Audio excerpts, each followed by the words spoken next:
네, 금요일장 정리하겠습니다. 너나 할 것 없이 다 올라가는 오늘 시장인데요. 그중에서도 이슈가 있었던 종목들 위주로 한번 살펴보도록 할게요. 중국 관련 소비주 보겠습니다. 반등 좀 강하게 나오고 있죠. 뭐 시장 영향이겠죠. 근데 이제 트럼프 대통령과 시진핑 주석 이 두 사람이 글로벌 시장에 미치는 영향력이 진짜 대단합니다. 그 서로를 못 잡아서 안 달랐던 그 두 사람이 이제 손을 잡고 무역 분쟁 이거 옳지 않아? 뭐 이런 얘기들을 하면서 또 혹시나 하는 생각에 또 중국 소비주들을 바라보게 되는데요. 파라다이스가 12% 급등 나오고 있고요. 가까이 호드신라가 8%대 이상의 상승 시현해내고 있는 모습이 확인이 가능합니다. 이번에는 바이오 쪽으로 눈을 돌려볼게요. 많은 바이오주들이 반등 좀 강하게 나오고 있지만 HLB 한번 살펴볼까 합니다. 7% 넘는 상승 주고 있고요. 자회사의 표적 항암제 리보세라닙이 글로벌 임상 3상 환자 등록을 완료시켰습니다.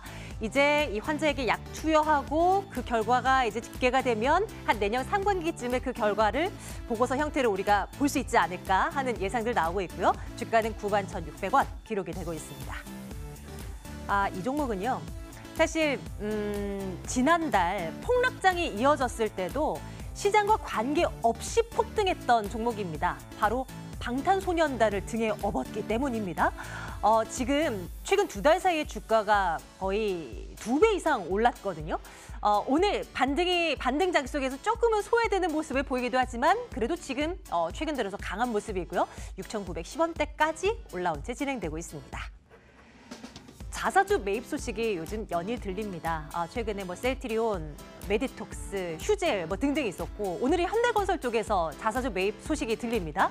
여기에다가 보통주 한 주당 무상증자 해줄게 라는 겹 호재까지 더해집니다. 주가는 9% 넘는 상승을 주고 있고요.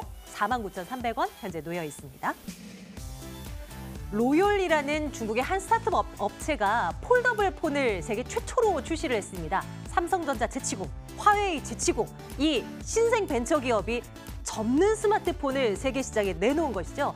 여기에 AP 시스템이 중요한 부품을 공급하고 있다는 거 아니겠습니까? 주가가 5% 넘는 상승 진행되고요. 25,300원 기록이 되고 있습니다.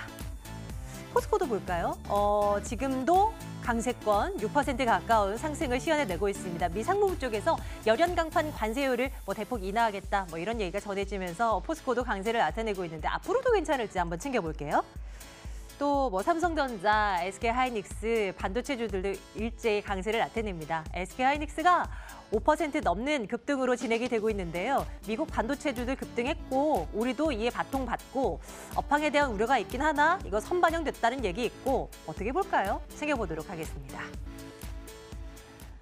오늘은 AR인베스트먼트 오현지 팀장과 함께 말씀 나눌게요. 팀장님 어서 오세요. 네, 안녕하세요. 예, 안녕하세요. 오랜만에 이렇게 마음이 좀 편안한 시장을 네네. 보면서 또 팀장님과 얘기를 나누게 될 수 있는 것 같아요. 네네. 포스코 먼저 볼까 하는데요. 이슈가 있기도 했고 오늘 주가도 잘 나가고 판단과 함께 앞으로도 한번 내다봐 주시죠. 네, 그렇죠. 오늘은 대부분 주가가 올라가서 오늘 올라가는 거에 큰 메리트를 둘 건 없을 것 같고 앞으로 전망이 중요할 것 같은데 네.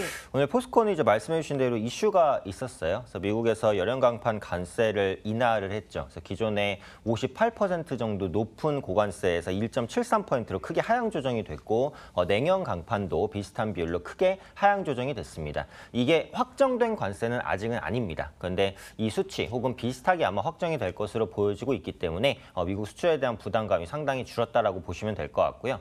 근데 사실 포스코가 그 미국에 수출하는 철강 비중이 많지는 않아요. 그래서 전체 매출의 한 4%가 채 안 될 거예요. 그래서 이번 관세 인하로 인해서 실적이 크게 개선되냐 그런 부분은 아닙니다. 근데 그동안 이제 철강주도 다른 업종도 그렇지만 많이 밀렸었기 때문에 이런 작은 호재에도 시장이 좀 민감하게 반응할 수도 있지 않았을까 이런 기대감 정도는 있고요. 앞으로 철강 업황에 대한 전망은 괜찮습니다. 그래서 지금도 나쁜 수준은 사실 아니에요. 그래서 중국 쪽에서 감산 정책을 계속해서 진행을 하면서 철강 가격이 견조한 수준을 유지하고 있는 상황이고 지금 미중 무역 분쟁이 생각보다 많이 장기화가 되면서 미국도 그렇고 중국도 그렇고 자국 경기에 대한 위축 이런 부분을 생각하지 않을 수도 없거든요. 그러니까 미국에서도 감세안이나 이런 부분들이 나오는 거고 중국 쪽에서도 계속해서 부양책을 시행하려는 모습들을 보이고 있죠. 또 국가의 그 부양책이라고 한다. 한다면 이 인프라 투자가 빠질 수가 없어요. 그래서 이런 인프라 관련 추가적인 정책들이 계속해서 나올 가능성이 높고 이것은 철에 대한 수요를 촉진시키는 것입니다. 그래서 그런 관점에서 봤을 때는 철강 업황에 대한 전망도 G2국의 투자가 늘어날 것으로 보여지기 때문에 괜찮다라고 보시는 게 맞을 것 같고요. 또 그동안은 없었던 부분이 부각되는 게 그 2차 전지 모멘텀이에요. 그러니까 포스코는 철강주지만 사업 다변화를 위해서 최근에 2차 전지 부분에 대한 투자를 강력하게 좀 추진을 하고 있습니다. 그래서 2차 전지 소재 사업에 대한 그 기대감이 있는 거죠. 자회사를 통해서. 그래서 2차 전지 핵심 소재인 양극재 그리고 음극재 이런 사업들을 육성을 해서 앞으로 2030년에 글로벌 2차 전지 소재 부분의 20% 점유율을 달성하겠다. 이런 목표까지도 좀 세우고 있습니다. 뭐 그것만 된다면 이제 엄청난 성장을 이루는 것인데 어쨌든 기존의 철강주에 매여 있는 것이 아니라 이 2차 산업이라는 신사업을 추진하고 있다는 것에 점수를 줄 수 있지 않을까 싶고 또 요즘에 보시면 2차 전지주가 다시 한번 좀 올라오고 있어요. 그렇죠. 그래서 네. 앞으로 이제 그 포스코가 좀 숨겨진 2차 전지주로서 수급이 유입될 수도 있지 않을까 이런 판단을 가지고 있기 때문에 네. 현재 위치에서는 추가 반등 가능성이 높다 이렇게 판단하고 있습니다. 투자 의견 당연히 좋아요 가도 되겠네요, 그럼? 네, 역시 좋아요인데 지금 기술적으로도 한번 보시면 네. 그 20일 이평선을 이제 딱 돌렸어요. 그래서 바닥권에서 직전 고점을 오늘 뚫어낼 수도 있을 것 같긴 한데 다음 주에 이제 조금만 더 올라와 주면은 추세 상방 전환에 대한 가능성이 있다라고 보거든요. 그래서 그런 만큼 상승 추세 초입이 될 수 있다 이렇게 판단하고 있습니다. 좋습니다. 포스코 첫 번째 종목으로 살펴봤고요. 계속 보죠. 이번에는 반도체 쪽으로 눈 돌리겠습니다. SK 하이닉스 볼 텐데요. 오늘은 반등 강하게 나오면서 좋은 얘기들이 또 나옵니다. 근데 진짜 코에 보면 코걸이, 귀에 보면 귀걸이인 것 같은 게 급락할 때는 업황우려, 네. 올라갈 때는 선반영, 뭐 이런 식으로란 말이에요. 어떤 쪽에 중심을 좀 잡아봐야 될까요? 그렇죠. 사실 뭐 하이닉스뿐만이 아니라 네, 대부분의 다 종목이 그렇긴 해요. 맞아요. 좀 후순해서 이제 이유를 붙이는 그런 네, 쪽으로 네, 이제 진행이 되게 되는데 하이닉스에 대해서는 긍정적인 관점을 가지고 있습니다. 그래서 반도체 대형주에 대해서는 제가 계속해서 긍정적인 관점은 좀 말씀을 드렸고요. 아무리 뭐 업황이고 그래도 펀더멘털 대비 싸다는 거에 대해서는 변함이 없어요. 그래서 그런 만큼 그런 부분에 대한 정상화가 진행될 것으로 보여지고 있고 오늘 같은 경우에는 미국 필라델피아 반도체 지수가 상승한 데 따른 영향을 좀 받았습니다. 사실 미국의 기술주와 한국의 기술주는 그 사업 영역이 사실 완전히 달라요. 근데 그런데도 불구하고 지수가 비슷하게 가니까 어쩔 수 없이 그에 따라서 좀 분석을 해드릴 수밖에 없는 부분이고 애플 실적 발표도 있었습니다. 근데 그 아이폰은 생각보다 좀 덜 팔렸죠. 하지만 전체적인 실적은 나쁘지는 않았어요. 그래서 그런 부분들도 주가 상승에 도움이 좀 되지 않았나 이런 생각도 가지고 있고 또 요즘에 나오는 기사가 그 내년부터 5G 설비 투자가 확대되면서 서버 수요가 증가할 수 있다라는 기대감입니다. 제가 예전에 그 IT 대형주를 말씀드릴 때 언급드렸던 부분이 있는데 내년에 디램 업황이 둔화되는 것은 지금처럼 디램이 주요 쓰이는 분야, 그러니까 PC라든지 스마트폰 이런 부분의 수요가 대부분 계산된 것이지 앞으로 들어갈 분야, 사물 인터넷, 자율주행차, AI, 5G 서버 이런 부분에 대한 수요는 거의 계산이 안 된 거라고 저는 개인적으로 생각을 하고 있어요. 그래서 그런 만큼 내년에 디램 업황이 실제로 둔화가 된다고 하더라도 네. 그 둔화폭이 생각보다 크지 않을 가능성이 아주 높습니다. 그렇기 때문에 IT 반도체 투자하시는 분들은 이 부분을 꼭 염두를 해주셨으면 좋겠고요. 특히 메모리 반도체 시장에서는 국내 업체가 뭐 완전히 장악을 하고 있는 상황이기 때문에 4차 산업혁명과 함께 증가하는 반도체에 대한 수요, 그에 따른 수혜, 국내 삼성전자, SK하이닉스가 꼭 입을 수 있다라고 보시면 될 것 같아요. 또 지금 가장 큰 리스크로 보이는 게 그 디램 현물 가격의 하락세인데 그러니까 작년 말부터 시작해서 디램 가격이 지금까지 계속해서 떨어지고 있어요. 근데 지금 보시면은 그 떨어지는 폭 자체가 조금 완만해지는 모습이긴 하거든요. 그래서 이런 부분들이 좀 진정이 된다면 주가가 생각보다 더 크게 빠르게 좀 반등할 수 있는 모멘텀도 열리지 않을까라는 판단이고 네. 삼성전자 하이닉스 3분기 실적 괜찮았잖아요. 좋았죠. 그렇죠. 4분기에 조금 둔화될 수도 있겠죠. 하지만 그런 부분을 감안해도 아까 말씀드렸듯이 참 싸다라고 생각을 합니다. 그래서 지금 시장 분위기가 좀 살아나는 과정에 있어서는 수급이 유입될 수 있고 뭐 한 가지 추가적으로 말씀드리자면 저는 그 삼성전자나 SK하이닉스가 국내 최상위 시총주가 아니었다면 네. 지금처럼 주가가 안 좋지는 않았을 것이다라는 생각을 해요. 그러니까 그게 무슨 말이냐면 국내 경기 혹은 금리 여건 이런 부분들이 악화되면 외국인이 국내 시장에서 빠져나갈 때 가장 먼저 팔고 나가는 종목이 삼성전자 하이닉스예요. 그러니까 시총 상위 종목이니까 어쩔 수가 없어요. 그러니까 이 종목이 꼭 나빠서 외국인이 팔았다라기보다는 국내 시장에 대한 엑소더스가 나타나다 보니까 시총 상위주에서 상대적으로 수급이 많이 빠져나갈 수밖에 없었다. 이런 관점도 있거든요. 반대로 해석하면 국내 시장이 살아나는 시점에서 가장 강하게 완만하게 반등할 것은 삼성전자나 하이닉스가 되겠죠. 그래서 이런 부분에 대한 말씀도 뭐 추가적으로 드리고 싶습니다. 투자 의견 당연히 좋아요를 가야 될 것 같고 뭐 다양한 시장 변수들이 작용하겠지만 SK 하이닉스의 실적이라는 가장 큰 펀더멘털을 기점으로 본다면 주가가 어느 정도 선까지 올라와줘야 기업 가치 정도 올랐네라고 판단할 수 있는 걸까요? 사실 PER 기준으로 보자면 지금보다 한 2배 정도는 올라와도 이상할 게 없어요. 네. 근데 뭐 시장의 분위기라든지 또 계속해서 언급되는 디램 시장에 대한 둔화 우려 이런 부분들이 있기 때문에 디스카운트를 좀 줘도 한 85,000원까지는 적어도 충분히 열려 있다라고 생각을 합니다. 근데 거기까지 올라가기가 이제 매물대 소화를 굉장히 많이 겪어야 되고 이평선들이 아주 밀집해 있는 상황이기 때문에 또 대형주기 때문에 네, 좀 빠르게 네. 올라가진 않겠죠. 하지만 몇 개월 정도 시간을 둔다면 반드시 달성할 수 있는 가격이 될 것으로 생각하고 있습니다. 화려한 실적을 내놓고 있고 또 투자할 만한 가치가 있는 그리고 올라갈 수 있을 그런 SK 하이닉스입니다. 투자 의견 당연히 저희 또 좋아요 같고요. 계속 보죠. 이번에는 AP 시스템을 살펴보도록 하겠습니다. 여기 화면에 나와 있는 거 혹시 보이시는지 모르겠는데요. 이번에 세계 최초로 나왔다고 하는 폴더블 폰입니다. 이렇게 접어졌다가 이렇게 펼쳤다가 펼치니까 그냥 태블릿 PC가 되는 그런 느낌이더라고요. 사실 이렇게 접었을 때 두께가 사실 지금 우리가 이렇게 얇은 그런 스마트폰 느낌은 아닐 것 같은 생각이 들어요. 그리고 네네. 저를 접고 폈을 때 뭐 엄청난 기능이 따로 있나 하는 생각은 드는데 어쨌건 세계 최초라는 거. 네. 어떻게 보십니까? 거기 이 AP 시스템이 부품을 공급한다면서요? 그렇죠. 그래서 그 부분부터 먼저 말씀을 드리면 네. 앞으로 스마트폰이 더 발전할 부분은 플렉서블입니다. 어차피 지금 기존의 바 스마트폰 형태로는 기술이 올 때까지 거의 왔다라고 생각을 하고 있고 플렉서블이 된다고 해서 새로운 기능이 추가되냐? 아마 그런 거는 없을 겁니다. 다만 접을 수 있고 말 수 있기 때문에 휴대성이 용이하다는 거죠.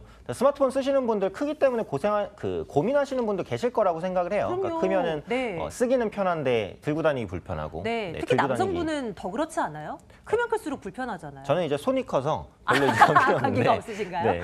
여성분이 이게 쓰실 때는 네, 좀 네. 크신 건 아마 갖고 다니기가 좀 어려우실 것 같아요. 그래서 그런 관점에서 해결해 줄 수 있는 게 이제 플렉서블 스마트폰이고 물론 갈 길이 멉니다. 디스플레이를 만다는 게 네. 이 보통 기술력이 아니거든요. 그렇죠. 그리고 단가도 굉장히 비싸요. 그래서 처음에 플렉서블 스마트폰이 나오면 200만 원 이상일 가능성이 굉장히 높아요. 그러면은 아무리 편리해도 선뜻 사기 어렵잖아요. 그렇죠. 그래서 그런 관점에서 네. 이런 해결해야 될 요인들이 많기 때문에 실제 출시까지는 시간이 많이 걸리겠지만 어쨌든 가야 할 분야라는 겁니다. 주식이라는 게 기대감을 가지고 올라가는 것이다라고 한다면 그에 따른 기대감을 AP 시스템이 받을 수도 있다. 이렇게 이제 보시면 될 것 같고요.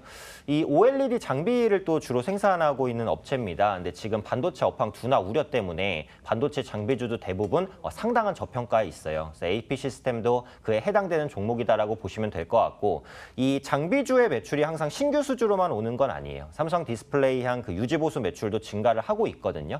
그리고 OLED 패널 같은 경우 기존 LCD나 LED보다 유리한 점이 많기 때문에 앞으로 기업들이 계속해서 채용할 가능성이 높아요. 그래서 그런 관점에서 저는 반도체 장비주도 사실 대부분 긍정적으로 봅니다만 이 AP 시스템이 반도체 장비주 내에서는 그래도 조금 더 독보적인 매력을 가지고 있는 종목은 아닐까 이렇게 판단하고 있습니다. 이제 이 부품주들도 하나둘씩 최근 들어서 주목이 돼요. AP 시스템도 투자 의견 좋아요 갈까요? 네, 역시 좋아요 드리도록 하겠습니다. 네, 이러고 한 종목 더 보겠습니다. 이번에는 뭐가 있을까요? 현대건설 보겠습니다. 무상증자, 자사주 매입 이런 이슈들 속에 근데 업황에는 다소 조금 부정적인 시각이 지배적인 것 같고 어떻게 판단할까요? 네, 결국은 그 부분인 것 같아요. 업황에 대한 불투명성이 좀 높아지는 그런 구간이기 때문에 네, 네. 건설주에 대해서는 전체적으로는 좀 중립 이상 드리기가 어렵다라고 생각을 하고 있고 네. 오늘 건설주가 사실 증권주 다음으로 셉니다. 근데 그것은 이제 뭐 호재가 나왔다라기보다 아무래도 시장이 워낙에 많이 빠졌다가 올라가니까 건설주가 많이 빠졌다 올라가는 그런 것도 있고 또 경기 민감 섹터가 강한 것도 있어요. 그래서 그런 그런 관점에서 오늘은 상승하고 있다고 보고 있고 특히 현대건설은 이제 대북주로 묶여 있는 부분이기 때문에 이 대북 이슈를 체크하지 않을 수가 없단 말이죠. 그렇죠. 네. 근데 지금 중국 쪽에서는 그 대북 제재를 조금씩 완화해야 되는 게 아니냐 이런 여론들이 있지만 미국은 아주 강경해요. 그래서 폼페이오 같은 경우에는 그 핵폐기 전에 대북 제재 해제는 없다라는 것을 다시 한번 또 천명을 한 상황이기 때문에 아마도 대북 관계에 대한 진전이 좀 쉽지 않지 않을까. 그래서 대북주의 흐름이 당분간 계속해서 강세를 보이기는 좀 어렵지 않을까. 이런 생각도 가지고 있고 국내 같은 경우 정부의 부동산 규제책이 워낙에 세다 보니까 주택 경기가 확실히 좀 눌리는 모습입니다. 그래서 신규 분양도 좀 줄어들 가능성이 있다라고 보고 또 중요하게 체크할 게 유가란 말이에요. 그래서 국제 유가가 굉장히 또 빠르게 떨어지고 있어요. 네. 이런 부분들은 해외 수주에 대한 기대감을 낮추고 있거든요. 그래서 지금 건설주가 싸기 때문에 분명히 지금보다 더 올라갈 가능성이 있다라고 봅니다만 그에 반해서 또 악재 요인도 많기 때문에 추세적인 상승을 보이기는 조금 어려울 수도 있겠다 생각하고 있습니다. 투자 의견은 중간 정도로 가나요? 네, 그래서 투자 의견은 좀 글쎄요로 글쎄요. 드려야 될 것 같습니다. 현대건설 빼고는 다 좋아요 의견 주셨잖아요. 네네. 내일 다음 주도 계속 이 종목은 팔로우하면서 봐야 된다. 어떤 게 있을까요? 지금 그래서 그 주가 하락폭으로 봤을 때 확실히 싸다고 느껴지는 게 포스코긴 합니다. 그래서 오늘은 조금 그 중장기적인 관점에서 가지고 갈 수 있을 만한 종목으로 네. 포스코를 좀 탑픽으로 뽑아드리도록 하겠습니다. 야, 이제 많이 내려왔었던 종목들이 툭툭 튀어 올라가면서 이제 관심주로도 올라옵니다. 내일장 탑픽 포스코였고요. 금요일장 마무리 앞두고 있는데 어서 보러 가죠. 안신 앵커 만나러 가겠습니다.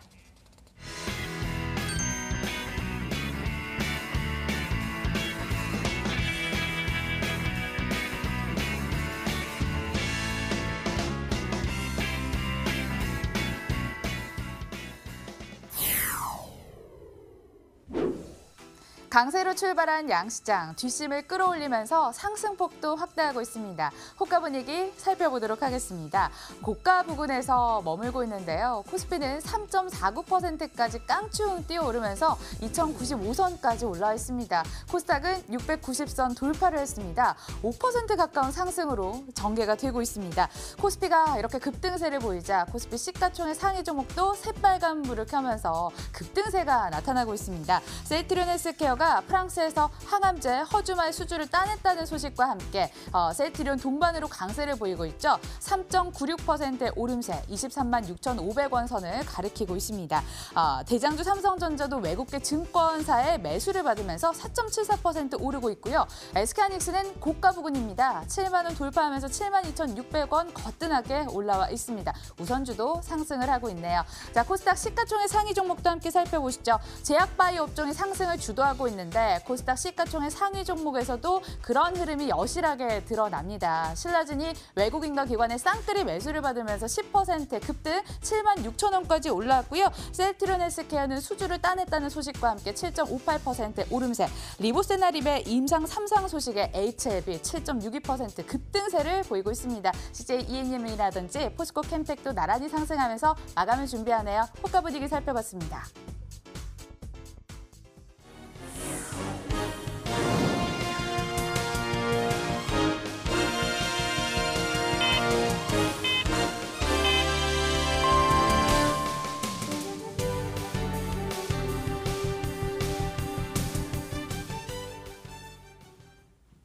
(11월 2일) 마감 상황입니다. 중국의 화해 제스처로 그동안 국내 증시를 억눌러 왔던 미국과 중국의 무역 분쟁에 대한 실마리가 보이자 외국인이 계속해서 매수를 하고 있습니다. 이로 인해서 코스피 껑충 뛰어오르면서 3.51% 강세 흐름을 보이면서 2095선까지 올라왔습니다. 코스닥 690선 지지해냈네요. 5%의 강세를 보이면서 오늘 장을 마쳤습니다. 외국인이 또 순매수하면서 지수 상승에 기여를 했는데요. 상황 보시면요. 외국인이 3,627억 원의 순매수 우위, 기관도 급격하게 포지션을 선회하면서 708억 원을 담았습니다. 다만 개인은 차익 실현에 나서는 분위기였을까요? 4,436억 원의 매도 우위를 기록했습니다. 코스닥에서도 개인은 매도했습니다. 1,000억 원 넘게 매도를 했는데요. 기관도 개인 따라 119억 원의 매도 우위를 기록한 반면 외국인이 적극적으로 사자를 외치면서 1,211억 원의 순매수를 보였습니다. 한편 화학업종들이 강세를 보였습니다. 롯데케미칼은 국제유가가 하락하면서 납사 가격이 약세에 전환하면서 수혜 기대감이 감돈 거죠. 이로 인해서 7.74%까지 뛰어올랐고 LG화학은 3분기 사상 최대 매출을 실현을 하면서 5.16%의 오름세를 보였습니다. 업종 지수도 4.16%를 기록했습니다. 철강 업종도 살펴보시면요. 미 상무부의 열연 강판 관세율 하락에 상승을 했는데요. 종목을 통해서 분위기 살펴보겠습니다. 앞서 살펴보신 포스코 6.%의 강세를 보였습니다. 동국제강도 9.34% 오름세, 다른 종목도 여실하게 뛰어오르면서 오늘 장을 마감했습니다. 마감 분위기도 함께 돌아봤습니다.